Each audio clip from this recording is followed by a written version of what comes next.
Notre cours pour aujourd'hui, c'est la visibilité d'un objet. Elle est désignée pour les élèves de la première année BIOF.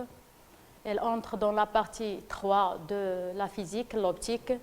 Notre cours a le plan suivant. On va commencer tout d'abord par une introduction. Premièrement, les conditions de visibilité d'un objet dans lequel on va définir qu'est-ce qu'un objet lumineux, quelles sont les conditions de visibilité d'un objet. Deuxièmement, la visualisation et la propagation de la lumière. Dans ce paragraphe, on va visualiser les rayons lumineux, qu'est-ce qu'un rayon lumineux et qu'est-ce qu'un faisceau lumineux. Aussi, on va déterminer comment il se propage la lumière dans les milieux transparents ou bien dans le vide. Troisièmement, on va voir les phénomènes de réflexion et réfraction. Pour chaque phénomène, on va faire une petite définition et on va déterminer les lois OL et LOB. Et on va finir par un petit exercice. Comme introduction, l'optique est la partie de la physique qui traite la lumière, son comportement, sa propagation et de ses propriétés. L'optique étudie aussi les lois régissant les phénomènes lumineux et en particulier la vision. Comme vous voyez dans le schéma, on a un objet qui est un objet éclairé. Il diffuse à son tour les rayons lumineux vers l'œil de l'observateur. L'œil produit un flux nerveux transmis par le nerf optique vers le cerveau. Le cerveau, elle traite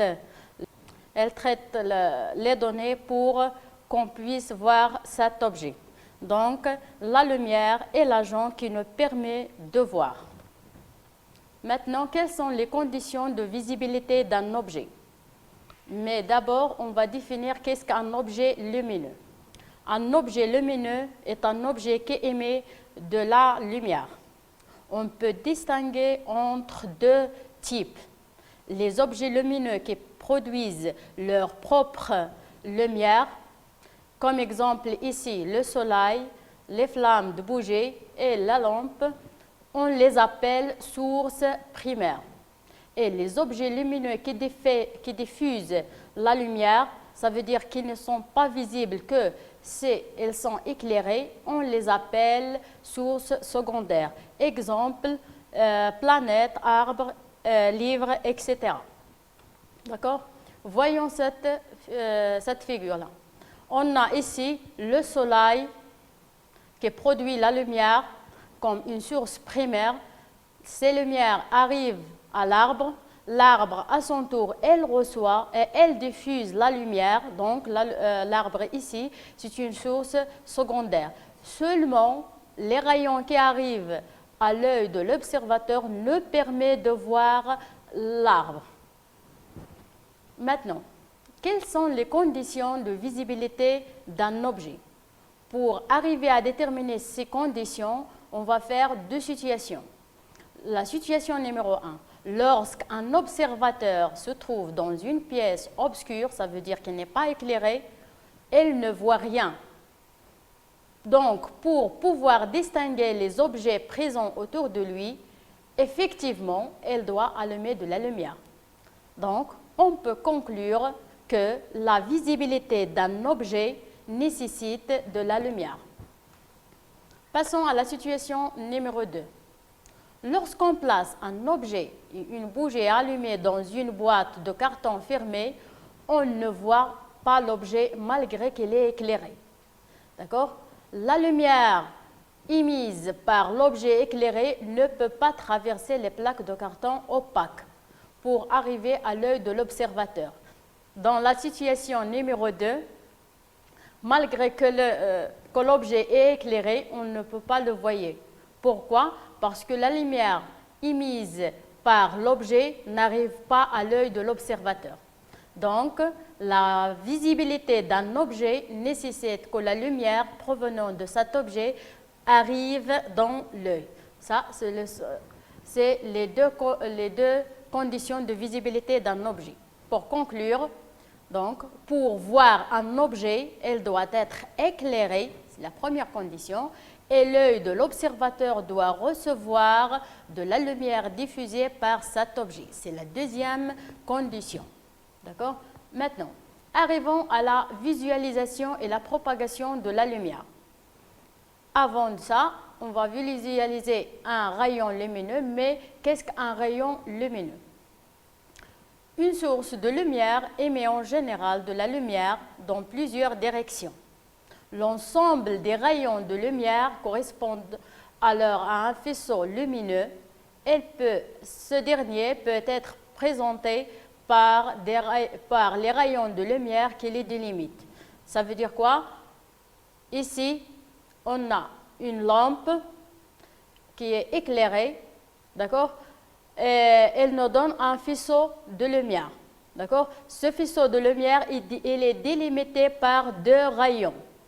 Le rayon, sachant qu'un rayon lumineux représente le trajet rectiligne orienté, suivi par la lumière. D'accord? Maintenant, pour visualiser un rayon lumineux, on va faire deux expériences. La première, dans cette expérience, en envoyant à l'aide d'une source laser un faisceau lumineux étroit sur un écran. D'accord? Ça, c'est l'origine ou bien la source de la lumière. On va éclairer cet écran avec un faisceau lumineux. D'accord? Lorsqu'on éclaire l'écran, on ne peut voir une tache lumineuse sur l'écran. Seulement, on voit seulement la tache sur l'écran, aussi le point à la sortie de laser. D'accord? Mais le faisceau de la lumière entre la lampe et l'écran n'est pas visible. Donc, on conclut que la lumière ne se voit pas lors de sa propagation. Donc, pour visualiser, on peut cependant visualiser un faisceau de lumière avec des particules. Exemple, les poussières de fumée ou même des gouttelettes d'eau qui se comportent comme des objets diffusants lorsqu'elles se situent à l'intérieur de faisceaux lumineux. D'accord? Donc ici, on pulvérise de la poussière de craie entre la source et l'écran. Donc, comme vous voyez ici, le faisceau de laser apparaît. D'accord? Donc, comme exemple, dans de nombreuses situations de la vie quotidienne, aussi la présence d'impuretés ou des particules en suspension dans l'air permet de matérialiser le parcours de la lumière. Comme vous voyez ici, le rayon solaire entre par la fenêtre. La matérialisation des rayons se fait par des impuretés présentes dans l'air. Ici, les rayons solaires passent à travers du nuage. Donc, on voit les rayons de soleil. Maintenant, comment se propage un rayon lumineux? On fait cette expérience, on dispose de 3 plaques, E1, E2 et E3, percées d'un trou et une lampe comme source de rayons lumineux. D'accord? Voyons, dans le cas numéro 1, les 3 trous ne sont pas alignés, ils sont décalés entre eux et avec la source de la lumière. Donc, on ne voit pas la lumière. D'accord? Parce que le faisceau lumineux n'arrive pas à l'œil de l'observateur. Maintenant, regardons le cas numéro 2. Les trois plaques sont alignées avec la lampe. Ici, le faisceau lumineux arrive à l'œil de l'observateur. Donc, on voit la lumière venant de la lampe. D'accord? Donc, lorsque les trous des plaques sont alignés, l'œil observe de la lumière. On peut déduire que dans un milieu transparent et homogène, la lumière se propage à partir de la source en ligne droite. D'accord? Comme indique le cas numéro 2. Maintenant, troisièmement, les phénomènes de réflexion et de réfraction. Commençons par le phénomène de réflexion. Pour la mettre en évidence, on fait cette expérience. Lorsqu'on envoie un faisceau lumineux obliquement, ça veut dire incliné, sur la surface réfléchissante d'un miroir, il se réfléchit. D'accord? Donc, il se réfléchit. Donc, elle change brusquement la direction. D'accord? Et ça, c'est le phénomène de la réflexion. Parce que ici, qu'on voit ici, c'est le rayon incident émis par la source laser. D'accord? Ici, c'est le rayon réfléchi, comme indique la figure à droite. D'accord? Le rayon incident, il constitue avec la normale, c'est la droite perpendiculaire sur le plan réfléchissant de la miroir. Du miroir, d'accord? Donc, I, cet angle I, on l'appelle l'angle d'incidence. L'angle R, c'est l'angle entre le rayon réfléchi et la normale, on l'appelle l'angle de réflexion. Donc, comme vous voyez ici, on peut distinguer que I égale à R. Ça veut dire que l'angle d'incidence et l'angle réfléchissante, l'angle de réflexion sont égaux. Maintenant, quelles sont les lois auxquelles obéit le phénomène de réflexion? Pour déterminer ces lois, on place un miroir plan sur un disque gradué. Le disque gradué nous permet de mesurer l'angle d'incidence et l'angle de réfraction. Comme indique la figure suivante, on envoie un faisceau lumineux de telle sorte que le rayon incident arrive au point O. Le point O, c'est le point d'incidence. C'est le point d'intersection entre le rayon incident et la surface de la miroir. D'accord? Et que l'angle d'incidence soit égal à 10. Puis, on mesure l'angle de réflexion R. On recommence l'expérience en faisant varier l'angle de 10 à 60. Les résultats obtenus sont figurés dans ce tableau.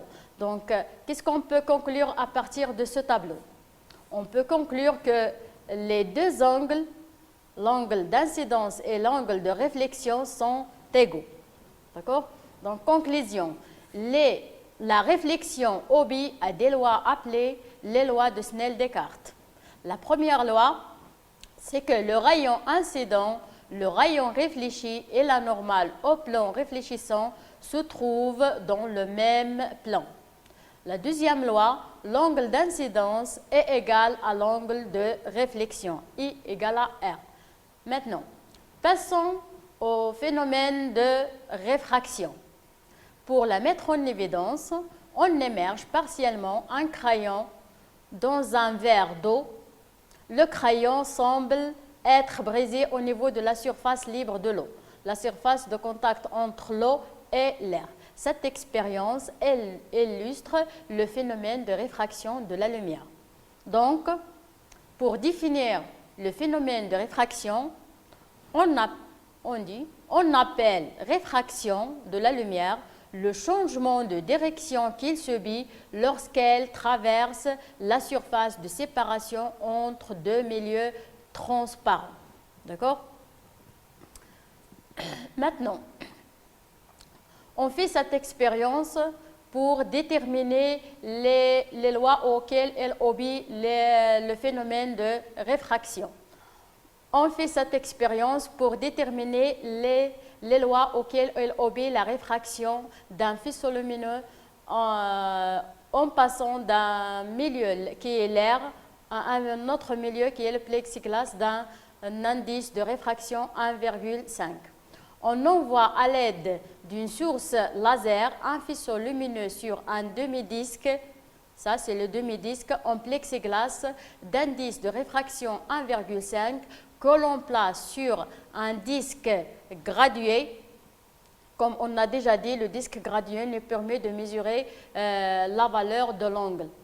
D'accord? Et à chaque fois, on mesure l'angle d'incidence I1 et l'angle de réfraction I2. sachant que l'angle d'incidence, c'est l'angle entre le rayon incident et la normale.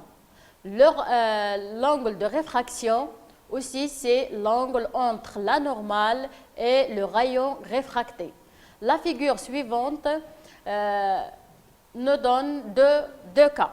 Ici, I égale à 20 et 1 égale à 20 et 2, on a trouvé que I2 égale à 32 degrés.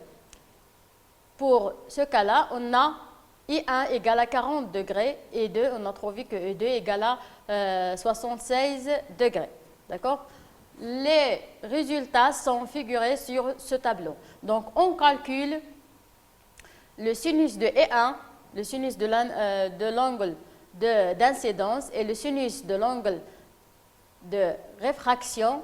On trouve, si on trace la courbe représentative de la fonction sinus E1 en fonction de sinus E2, on trouve la courbe de cette allure. Donc, depuis cette courbe-là, on trouve que le graphe obtenu est une droite passant par l'origine. Donc, sinus E1 est proportionnel à sinus E2. On constate donc que le rapport sinus E1 sur sinus E2 est constant. On le note N2 sur E1. Ou bien, c'est l'indice de réfraction de milieu 2 qui est le plexiglas par rapport au milieu 1 qui est l'air, dans ce cas-là. Donc, on écrit N2 sur 1 égale à N2 sur N1. Dans le cas de l'expérience précédente, on trouve, si on calcule le coefficient directeur de cette droite qui est ce rapport de N2 sur N1, on trouve 1,5. D'où on peut tirer la relation entre les deux angles. On trouve que N1 sinus E1 égale à N2 sinus E2 et ça c'est la deuxième loi de la réfraction. Donc, on conclut que la réfraction OBI a des lois appelées les lois aussi de Snell-Descartes. La première loi, c'est que, voyons ici, c'est que le rayon incident, d'accord, et le rayon réfracté, pardon, le rayon incident et le rayon réfracté et la normale se trouvent dans le même plan. Ça veut dire qu'elles sont coplanaires. D'accord? La deuxième loi, l'angle d'incidence I est 1 et l'angle de réfraction E2 sont liés par la relation N1 sinus E1 égale à N2 sinus E2. Ici, on a figuré quelques indices de réfraction de quelques milieux. D'accord? Donc, ça, c'est les deux lois de Snell-Descartes auxquelles elle obéit la réfraction. Maintenant, on va finir par un petit exercice. Le but de cet exercice, c'est de déterminer l'indice de réfraction d'un verre. Un rayon lumineux issu d'une source laser se propage dans l'air et vient frapper la surface de polycarbonate. Sachant que le polycarbonate est un verre organique permettant d'obtenir des verres de lignite d'une extrême légèreté. D'accord? Donc, ici, on a un milieu, le premier milieu, c'est l'air. Le deuxième milieu, c'est le polycarbonate ou bien le verre. Reproduire et compléter le schéma ci-dessus en indiquant l'angle d'incidence et la normale à la surface de séparation des deux milieux. Deuxièmement, l'angle de réfraction observé dans le matériau a pour valeur 21 degrés. Représenter sur le schéma le trajet de la lumière dans ce matériau. Troisièmement, donner l'expression de la deuxième loi de Descartes.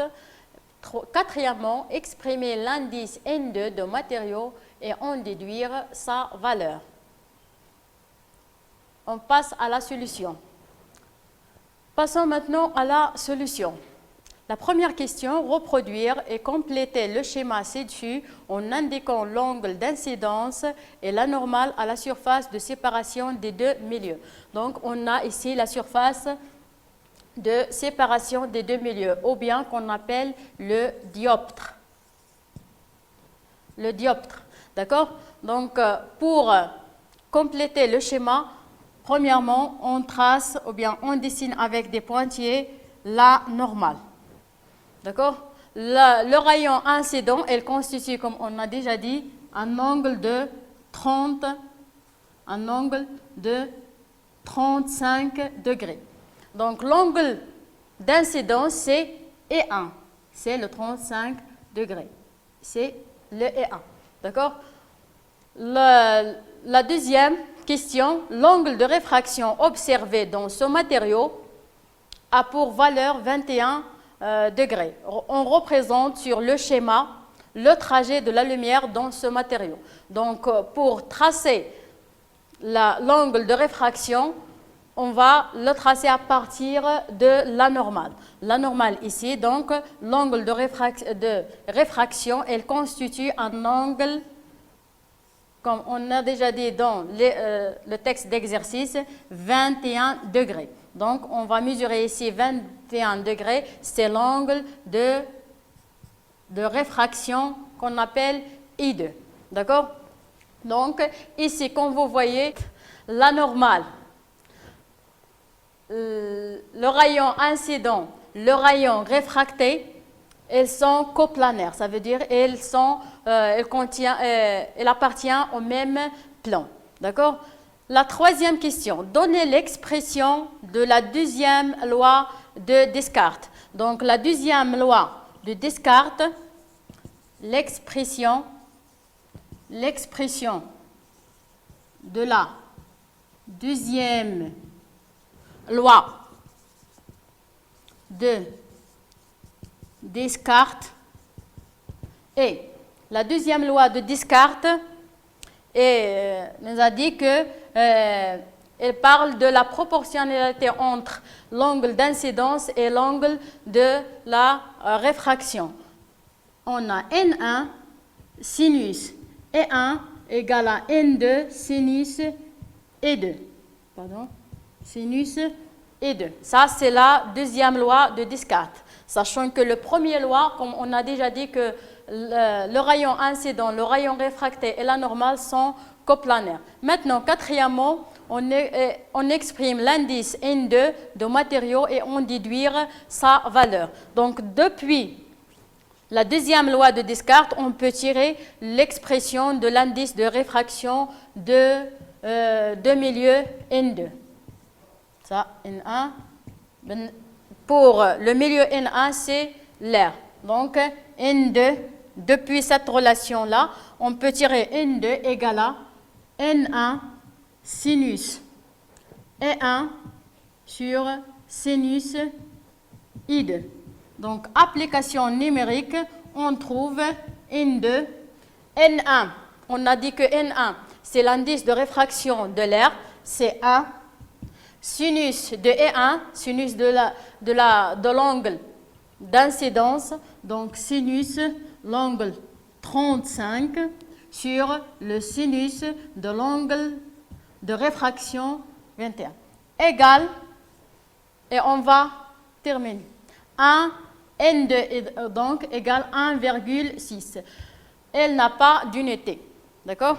Donc, et merci.